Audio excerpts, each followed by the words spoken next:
Hello and welcome to the Columbia Daily Tribune's Behind the Stripes Webcast, the final one of the 2009 season, the first one of 2010. Dave, quite a performance by the Tigers at the Texas Bowl. They lose 35-13 to Navy. To what degree do you think that tarnishes the season?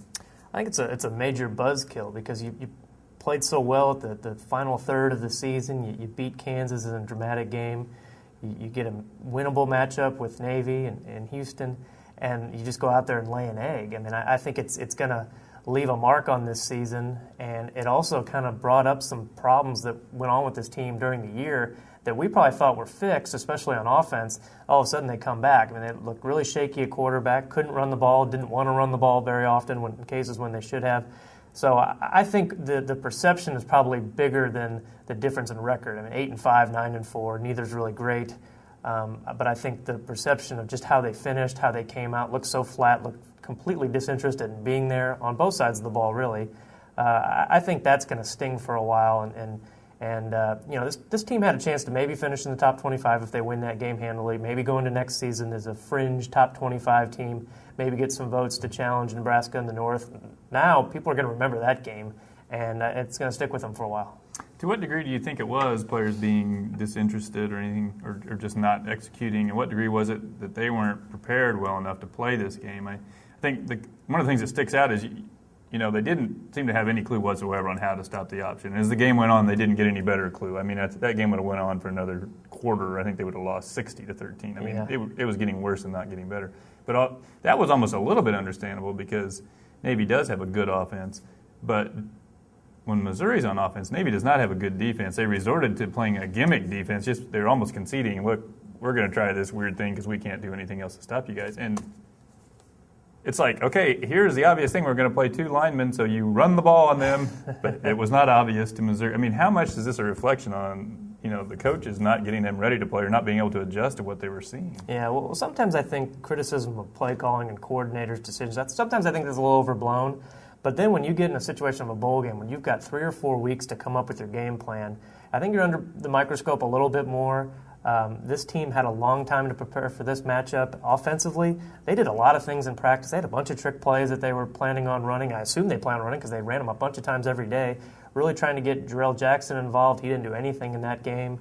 A lot of stuff that I think they had planned, and then they get to game day, and it just seems like nothing was there, and they couldn't adjust to what Navy was doing. Now, granted, I don't think they expected Navy to come out with a two-man defensive line because I don't think they've done that all year. 2 years ago, Arkansas basically does that, and so Missouri says, ding, ding, ding, we're just going to hand off to Tony Temple, and he runs for 300 yards, and you win big. Why can't you figure that out against Navy? I don't know. You know, a different coordinator running the show, obviously, and I think the ultimate insult to Missouri was maybe when ESPN went down and interviewed Dave Christensen, who was on the sideline, Wyoming coach, former Missouri offensive coordinator, and asked him what he would do in this situation, and he said, run the ball up the middle. You got to attack the line if they only have two linemen down there. And Missouri tried it for the beginning of one series, but then things it was too little too late at that point, and it just didn't get the job done. So it's really perplexing because I thought overall David Yost had a pretty decent year, and I thought the final third of the season, when Gabbert was playing better, when they were using the running game and making it more effective, I thought he was having a good stretch. But that bowl game, there was just a lot of real head scratching going on watching what they were trying to do. Defensively, did you think, well, maybe Navy's just better than Missouri on that side of the ball, and so they were getting all those yards? Or do you think Missouri didn't know what they were doing in terms of stopping the watching the game, you would have thought that Missouri's defense hadn't practiced at all since the Kansas game, but I was there. I saw it. They practiced against that triple option every day, but I think it's so different actually going against it full speed against players that run it every day and have been running it for years, rather than going up against scout team players who are just learning how to do the bare minimum of it. And it was a lot different, obviously, in the way that Missouri went up against it. It seemed like, though, that the players on Missouri's side were in position to make tackles. It wasn't like they were just... They're not a very good tackling team. And they didn't tackle very well. They weren't very physical, and I think as the game wore on, they just became less interested in doing it. It seemed like they had guys in the right position a lot of times, but it wasn't working, whatever they were doing.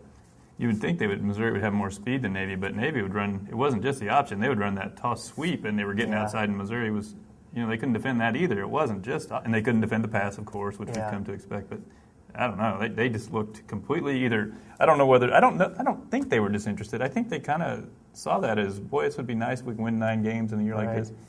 It was almost like, I don't know. I just couldn't explain how poorly they played. Yeah, I think in a game like that, if you're on defense, you get to a point where, like, man, this is just a freakish offense. We're never going to have to play against something like this again. Let's try to get this over with as fast as possible.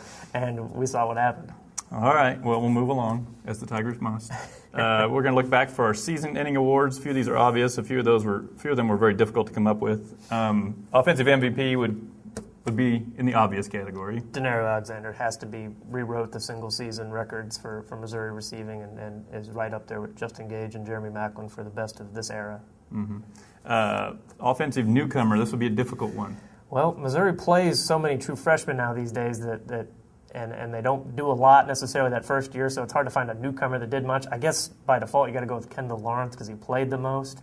I think we'll talk about him a little bit later when we talk about next year, but otherwise, I don't really know who it is. There's really not many candidates. Yeah, if a true freshman can play at all, they seem to get on the field now and get a little bit of a taste of it. So there's the newcomers now, not so much. Defensively, defensive MVP? I go with Sean Weatherspoon. He didn't make as many game-changing plays this year as he did maybe his junior year. He had that great Illinois game in 2008 and the great bowl game against Northwestern. But, he was the glue to this team. I think he was really responsible for it being a very good rush defense pre-Texas Bowl, and they were one of the best in the country against the run, and he was in the middle of that all season long, and a great leader, a great kid. He'll be missed around here, so you got to give it to him.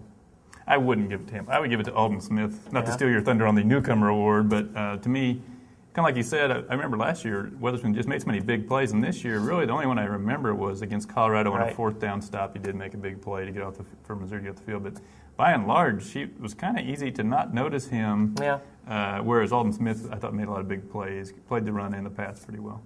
And the defensive newcomer, I guess, will be Alden Smith, freshman All-American. Wow, what can he do next year when he actually probably has a better idea of what he's doing? This year he was, kind of thrown out there, not really sure how to play defense at this level, and by the end of the year he's got 12 sacks and broke the record, so pretty impressive. All right, you got 3 months before spring football. You're Missouri's coach. What's the one change you make in the program between now and then? Well, I think you have to evaluate one part of the offense, and that's not necessarily the running game, but the way they use their tailbacks. I think when you go into next season, you lose Alexander, you lose Jared Perry.